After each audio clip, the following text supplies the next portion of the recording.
we are speaking only of the discipline of the morality of pledge. We are not speaking of the discipline of pure morality.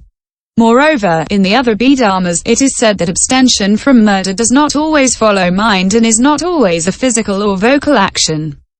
Not being concomitant with mental action, sometimes it involves retribution, sometimes it does not involve retribution.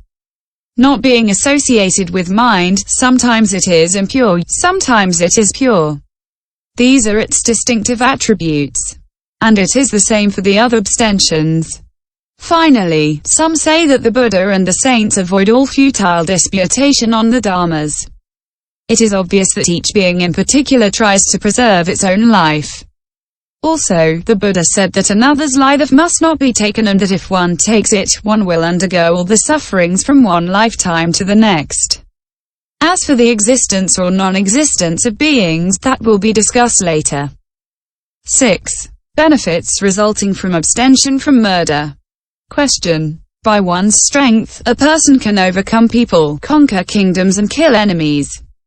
The income that he derives from the meat and hides of game animals is considerable. What benefits does he find in not killing living beings?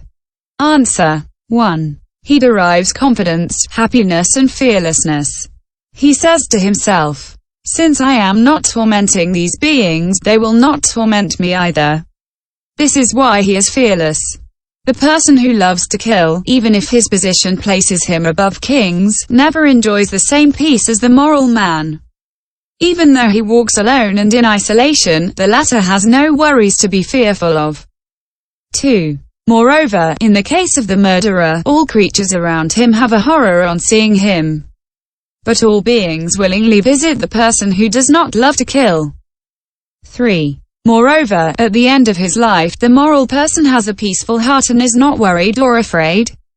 Whether he is reborn among the gods or among men, he will have a long life, which is the cause and condition of obtaining the path. Having reached Buddhahood, the length of his life is limitless. 4. Moreover, in the present lifetime and in future lifetimes, the murderer will undergo all kinds of suffering of body and mind. The man who has not killed does not have all these worries. This is a great benefit. 5. Moreover, the ascetic has the following thought: I spare my own life, I love my own body, and it is the same for them. How are they any different from me? This is why I must not kill a living being. 6. Moreover, the murderer is decried by good people and envied by wicked people. Being guilty of the death of a man, he will always be afraid of being despised by them. At the time of his death, his mind dread is of falling into the hells or into the animal destinies. If he were to reappear amongst men, he would always have a short life. 7. Moreover, supposing even that, in the future lifetime, he does not undergo punishment, that he is neither decried by good people nor envied by the wicked, he should not even then take the life of another. Why? Because this conduct is not appropriate for an honest person. All the more reason he should abstain from it when, in both lifetimes present and future, he must suffer the punishment for his fault. 8. Moreover, murder is the most serious of all sins. Why? When people are in danger of death, they sacrifice their treasures and keep their safety as primordial thing. The joy of the merchant saved from shipwreck. Some merchants who had gone to sea and gathered precious substances were about to set sail again when their ship was wrecked. Their precious stones were lost. Nevertheless, they congratulated themselves and, raising their hands, they said, "Happily have we sacrificed our treasures." The astonished crowd said to them, "You have lost your riches and, quite naked, have you found safety? Why do you rejoice, saying, 'Happily have we sacrificed our treasures'?" They answered, "Of all treasures, the life of a person is the foremost treasure. It is for life that people search for treasures, but they do not sacrifice their life for treasures."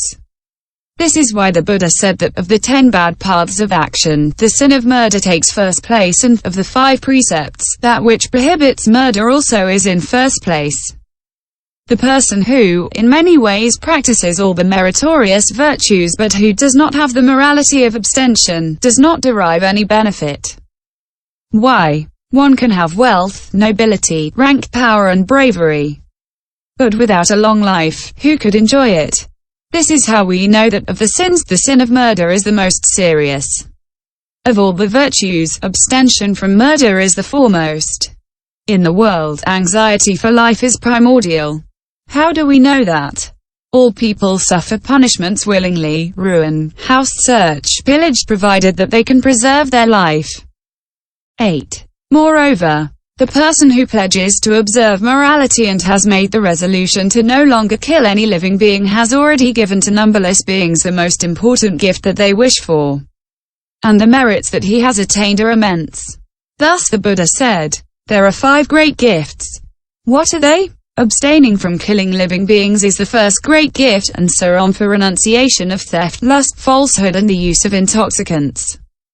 9. Finally, the merits of those who practice the meditative stabilization of loving kindness are immense.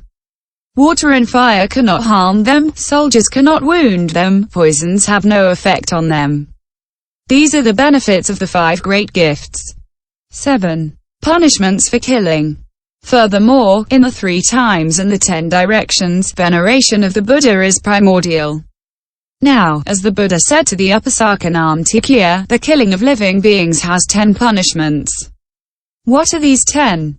1. The mind is always infected by poison from lifetime to lifetime without interruption.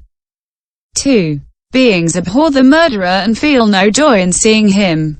3. The murderer, always full of evil intentions, contemplates evil things. 4. Beings fear him, as though they saw a snake or a tiger. 5. During sleep his mind is disturbed. When awake, he is not at peace. 6. He always has bad dreams. 7. At the end of his life, he dreads a bad death. 8. He plants the causes and conditions leading to a short life. 9. After the destruction of the body at the end of life, he falls into hell. 10. If he reappears among men, he always has a short life. Moreover, the ascetic says to himself, all living beings, equals including insects, hold on to their life. Why clothe and feed oneself if for one's own existence, one kills living beings?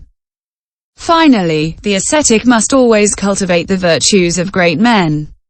Of all the great men, the Buddha is the greatest.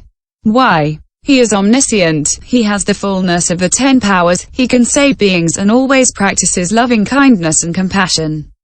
By observing morality and abstaining from murder, he has become Buddha. He also teaches his disciples the practice of this loving kindness and compassion. The ascetic who wants to engage in the practices of the great man should also avoid murder.